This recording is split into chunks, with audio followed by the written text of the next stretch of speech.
if you somehow haven't heard the news, CentOS, a Linux distribution that's popular in data centers, is dead. Red Hat chopped 8 years off the support lifecycle for CentOS 8 and said, there won't be a 9, you're done. Which basically means you've got until the end of 2021 before it becomes a whopping great vulnerability. But I've already covered that. In this video, we're going to talk about what you can do about it.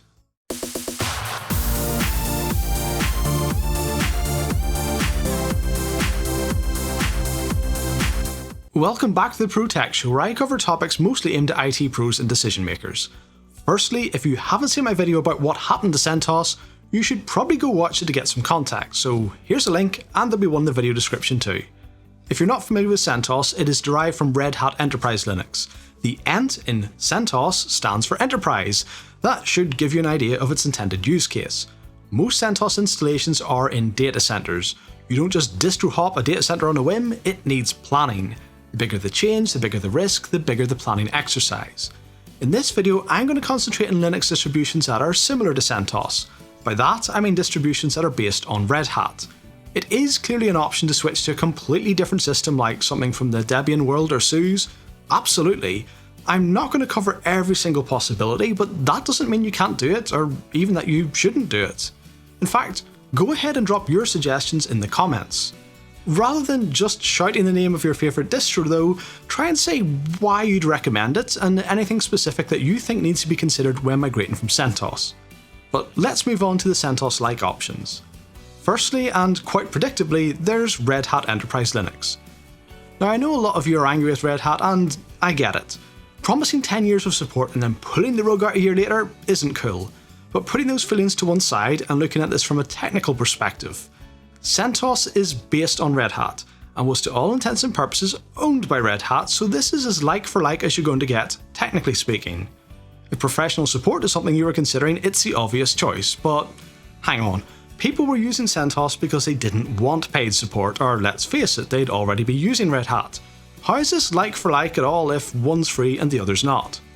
Red Hat have changed the terms of their free developer subscription.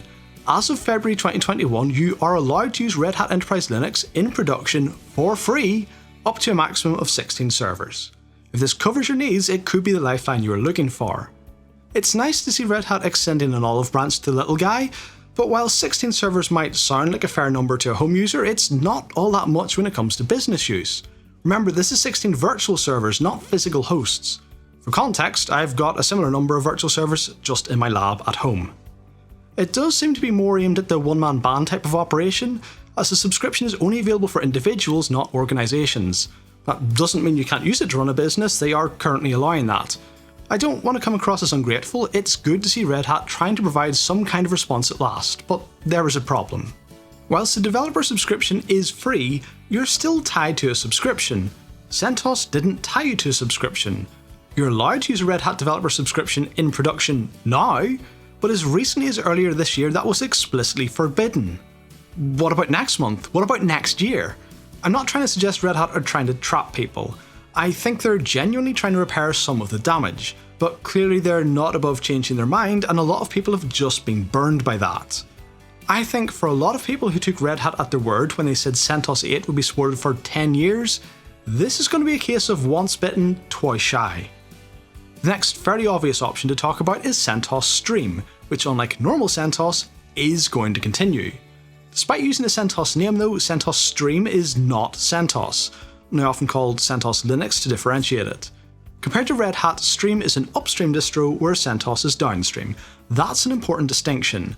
Fedora is also an upstream Red Hat distro, so I've had a lot of people asking what the difference is between CentOS Stream and Fedora. There's quite a big difference, so let's take the time to cover that. Fedora is basically a playground for new tech. Each release is killed off and replaced quite quickly, compared to Red Hat, in order to make room for an even newer version. Most releases of Fedora never make it into Red Hat, but when it comes time to build a new major version of Red Hat, they start with a version of Fedora.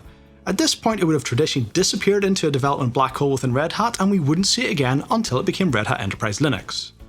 Now that process of building on a version of Fedora to turn it into Red Hat is being exposed as CentOS Stream. Initially it's going to be closer to Fedora and will get progressively closer to Red Hat until it is Red Hat. Once a major version of Red Hat is released, development continues on the subsequent minor version releases, and you'll still get to see this as CentOS Stream. So when CentOS Stream 9 comes out ahead of Red Hat 9, it may actually be closer to Fedora than Red Hat. We shouldn't have too long to wait to find out, it's expected soon.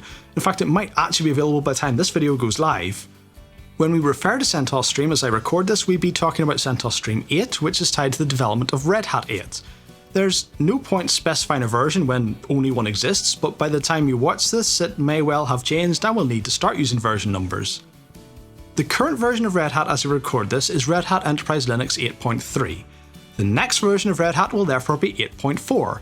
That means the current state of CentOS Stream, which is CentOS Stream 8, lies somewhere between Red Hat 8.3 and 8.4 in terms of development.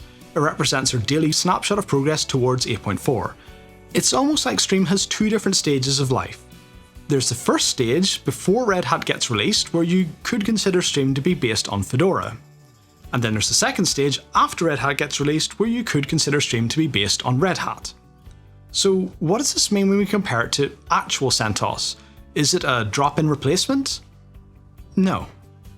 Assuming you're using it in the second stage of its life, which at the time of the recording is the only option, then it is based on Red Hat, so you can expect it to be fully compatible and it should be reasonably stable.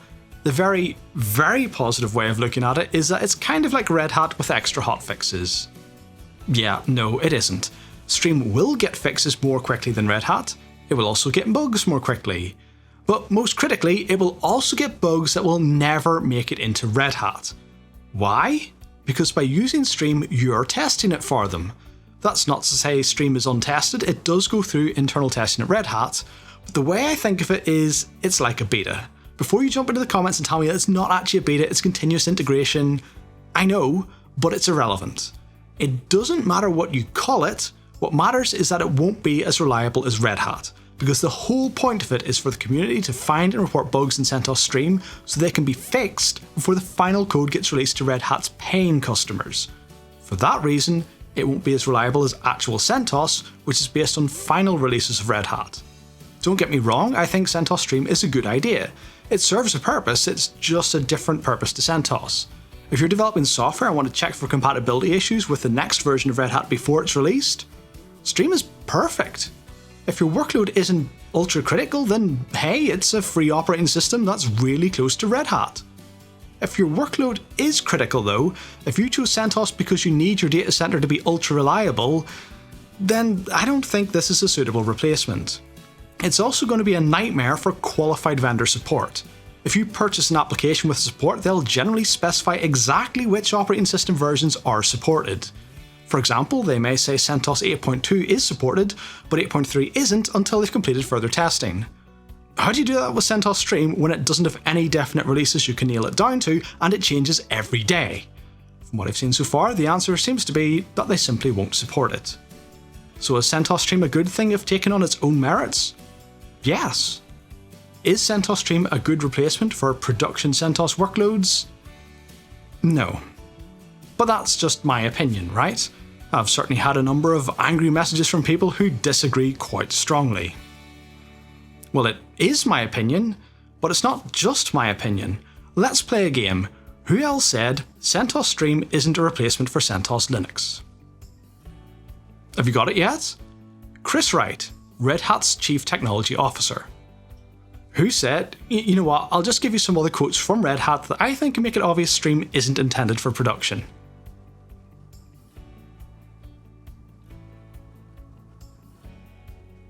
Some Red Hat employees have shared a different viewpoint. I don't know if it's an official view or just the individuals, but several have shared it publicly. Their viewpoint is that CentOS Stream is ready for production. In fact, it's better than RHEL, and the only reason they're not shipping it to their customers is that their customers aren't capable of consuming the rapid update cadence. Really? Blaming the customer, eh? Okay, I'll believe that. When you support it. When I can buy a Red Hat subscription for 2 servers, install one as Red Hat Enterprise Linux, install the other as CentOS Stream, and you'll support both of them, I'll believe you. Call one fast Red Hat and the other slow Red Hat, and give people the choice. It won't change the fact that it's not a like-for-like replacement for CentOS, but it might stop people calling it a beta. Yeah, but CentOS wasn't supported in production. It was just called RHEL. Stream doesn't have that supported equivalent. At the end of the day, if Red Hat aren't willing to stand behind it in production, why should anybody else? Okay, moving on, our next option is Oracle Linux. Now, put down the pitchforks already. If you want to skip this one, you'll like the others, I promise. I know a lot of you will have issues with Oracle.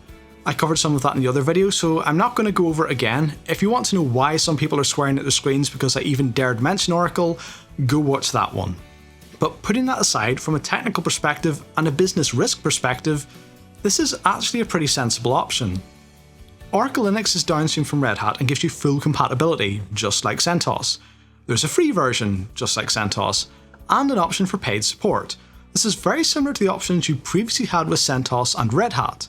A free version if you don't need support, and a paid version if you do. For that reason, it could be a sensible move for anyone who previously used CentOS, in the knowledge that if they needed to upgrade for paid support, Red Hat was there waiting. As for downsides, well, apart from Oracle being rather unpopular with a significant portion of the open source community, it's corporate Linux. That can be viewed as a good thing or a bad thing. On the upside, they've got a large corporation behind them, so they're unlikely to disappear overnight, which could be an important reassurance if your company relies on it. On the other hand, many are seeing what happened to CentOS as a corporate money grab by IBM, and may feel suspicious towards another distribution controlled by a large corporation. Have Oracle given me any reason to think they might pull the free version? No. Rather, I think they'll look to capitalise on the CentOS fallout and try to poach as many users as possible. If killing CentOS suddenly increased Red Hat's profitability, would I put it past Oracle to do the same though? Absolutely not. Oracle are in it to make money, not for their love of open source. If you don't believe me, Sun Microsystems, I shall leave it there. Whether you like them or not though, from a technical perspective and from a business risk perspective, Oracle Linux is a solid option. Next up, we have Rocky Linux. As if you needed any more evidence that CentOS and CentOS Stream aren't the same thing, as soon as Red Hat announced CentOS was being discontinued, one of CentOS's original founders announced they were going to start Rocky Linux to carry on the spirit of CentOS. The indication is clear. Rocky, named after the late CentOS co-founder, is intended to be the new CentOS. To prevent it going the way of the original CentOS, it will remain a community project without corporate ownership. At the time of recording, Rocky is available as a release candidate, and hopefully the full release will follow soon. It's intended as a drop-in, like-for-like replacement for CentOS. Like CentOS, it's completely free, and it doesn't come with any formal support options. This is what happens with open source. If a popular project gets killed off, the community will step in and resurrect it. With Rocky aiming to carry the torch for a popular distribution like CentOS, it has a lot of expectation placed in a very young project. But the hands guiding it have done this before and learnt many lessons along the way, so I'm hopeful we'll see this succeed. The final option I'm going to mention is AlmaLinux, previously called Project Lenix. This is another free CentOS replacement, this time with the backing of Cloud Linux. Cloud Linux sees this very much as a community project. Unlike Rocky, which is community only with no corporate backing, like CentOS was in the beginning, AlmaLinux is closer to CentOS as it existed under Red Hat stewardship, back when that was a good thing. That means AlmaLinux benefits from funding, expertise and development from Cloud Linux. A lot of people may be understandably suspicious of corporate sponsorship given what happened to CentOS, but there's no denying that this comes with a number of benefits. For example, although AlmaLinux was announced later than Rocky Linux, AlmaLinux had the full production release out the door a month before Rocky had released Release Candidate. Please don't take that as a criticism of Rocky, they've done a fantastic job. It's just a simple reality that throwing a bunch of money and developers at this really does have some obvious benefits. I quite like how Cloud Linux have gone about this. They've been open about their intentions and reason for doing it. The Cloud Linux operating system is itself a fork of Red Hat, so their reason for doing this is largely because they can. Their answer to the question of why is, we're already doing it, experience with RHEL, forks towards Cloud Linux, we have the staff, the capabilities, the resources. Frankly, we want to put ourselves in the map regarding Cloud Linux and kernel care, it is worth the effort. So what do they get out of it? Brand awareness, they're not hiding it. The community is involved with the decision making, and if at any point you don't like what they're doing, it's free and open source, so you can just take it and fork it. I have a good feeling about this one, but if you can't stomach the thought of corporate sponsorship, then Rocky Linux might be more up your street. Now we have our cards arranged on the table, let me outline a few scenarios on what I'm currently planning to do about them. First up, Red Hat Enterprise Linux in production. This one's easy. Red Hat isn't changing. RHEL will continue to be the same stable and well-supported operating system that it always has been. As long as that remains true, I see no reason to change it. The more interesting scenario is CentOS in production. This I'm going to further subdivide into two categories. CentOS in production with paid application vendor support, and CentOS in production but fully self-supported. It's a fair question as to why we'd run a free distribution but pay application vendor support. If the use case is that critical, then shouldn't it all be supported? In a lot of cases, yes. In most production installs I get involved with, this is in fact the case. I actually come across more Red Hat than I do CentOS in my day job for this reason. But there are sensible reasons that you would pay for vendor support on top of CentOS. Maybe you have a strong Linux team in-house and don't feel that you need the support from Red Hat. You may be comfortable that your team could download the source code and modify it themselves if needed. That doesn't help you one bit if you're running a business-critical proprietary third-party application on it. If only they have access to the source code, then only they can properly support it. If you come across a bug in the application that you need fixing, then you need to be paying for support for them to actually care about your problem.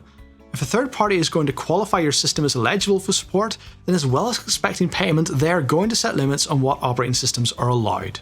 This may mean your favourite distro is out, but it makes sense for them to do this. If they're going to provide a decent support service, then they have to narrow the scope down to systems that they have the capability to thoroughly test and validate. For CentOS in production, with the requirement to maintain application vendor support, then the most likely candidate is Oracle. A Red Hat developer subscription might be appropriate in some cases, but you're basically looking at a well-established enterprise distribution for the simple fact that it needs to be something your application vendor is comfortable with. When it comes to Rocky or Alma, they're too new. Application vendors can be really slow moving, so until they've seen something remain consistently reliable for a number of years, they just won't touch it. A lot of them are still struggling with the idea of the cloud. In fact, there are one or two who are still trying to wrap their heads around the concept of virtualization. Seriously. It makes absolutely no sense to pay for a third-party support and then invalidate that support. So for these instances, I'd be looking in the direction of Oracle or similar, although it will depend on the application vendors. But what about CentOS in production and self-supported? Here you don't have the same constraints, and it's more down to what you're comfortable with yourself. In this case, the two main candidates for me are Rocky and AlmaLinux, because they're the closest to CentOS in ethos, and I feel they're less likely to suddenly change the rules in the whim of a corporate overlord than with Oracle or a Red Hat developer subscription. Of the two, and assuming Rocky gets its full release soon, for production I would currently choose AlmaLinux. Whilst Rocky and Alma are both young distributions, AlmaLinux having that backing of Cloud Linux makes it less risky in terms of longevity and ability to react. A lot of projects struggle early in their life when funding or motivation dries up. I'm not saying this will happen to Rocky, it seems to have a good amount of momentum at present. I just think that AlmaLinux is better protected against this at this early stage that both projects are at. That's mainly because although AlmaLinux itself is new, Cloud Linux have been doing largely the same thing for years anyway. Cloud Linux OS is a Red Hat derivative like CentOS and AlmaLinux. Cloud Linux already provide their own third-party extended security updates for CentOS after Red Hat stopped supporting it, and they've announced some commercial support options for AlmaLinux, so they're well positioned and resourced to jump on any security vulnerabilities ASAP. That is an important consideration for business use because right now it's a test that Rocky and AlmaLinux haven't faced. When a major vulnerability is discovered, how quickly will they be able to get the fixes out? Because Cloud Linux are already doing this anyway, they feel like the more proven option right now. If you're watching this a year or two down the line, maybe Rocky will have had the time it needs to prove itself. But right now in 2021, I have a self-supported CentOS installation in production that has AlmaLinux down as its planned migration path. This leaves us with the last scenario I wanted to pose, and that is lab use. Specifically, what am I going to do with CentOS in my home lab? The main constraint here is that I'm not interested in paid support because it is to some extent disposable. The contenders I will put forward are a Red Hat developer subscription, CentOS Stream, Rocky Linux, and AlmaLinux. I don't want a subscription, so Red Hat is out. I can afford to take more of a risk with my lab. This isn't a test environment that needs to mirror production. It's my personal playground, so if it's a little bit less stable, that might be okay as long as I can learn something from it. I'm already planning to use AlmaLinux elsewhere, so I'm going to remove it from consideration here to leave me with CentOS Stream and Rocky Linux, mainly as an excuse to use them a bit. Of the two, I'm leaning towards CentOS Stream, despite my expectation that Rocky should actually be more stable if it lives up to its promise. You may recall from an earlier video that I initially ran Fedora in my lab, but got fed up having to fix things. I don't expect to have the same amount of breakage with CentOS Stream, being a lot closer to finished Red Hat quality. More interestingly, if or when CentOS Stream does break, that might actually be a useful learning experience. I had thought the same thing about Fedora, but in reality learning to fix its quirks wasn't that useful to me because the bugs were fixed well before they got anywhere near Red Hat or any of its derivatives. There was no occasion where I had a production bug to deal with and could say, "Ooh, I remember this from Fedora." CentOS Stream might be different. I expect to have much fewer issues, which should stop it from annoying me quite as much, but when it does have an issue, it is much more likely that I'll see that same issue slipping into Red Hat and therefore Oracle, Rocky and AlmaLinux. Therefore, having advanced notice of it in my lab could actually be useful this time around. Note that these are all server use cases. I don't actually use Linux on the desktop much these days. If I do, then of the Red Hat distros, the one I'd be most likely to install would be Fedora, which is unaffected by all of this. I haven't found Fedora to be stable enough for a production server once the patches start rolling in, but for occasional use on the desktop it's been fine, and it's much more up to date than anything downstream from Red Hat, with more available packages and support for random devices I might decide to plug in. Well, there you have it. 5 different options you can use to replace CentOS without leaving the Red Hat ecosystem, along with my own personal choices for a few different scenarios. Let me know what you'll be doing or have already done. Are you moving to one of these? Have you ditched the Red Hat family and gone to something Debian based or maybe SUSE? Let me know in the comments, it's always interesting to hear what you guys are up to. If you find this video useful or interesting, then hit the like button and make sure that subscribe button isn't still red because that means you forgot to click it. A couple more videos should have popped up over here as well. If you're still watching, then I can definitely recommend those because you're clearly not fed up with me yet. Thanks for watching guys, see you next time.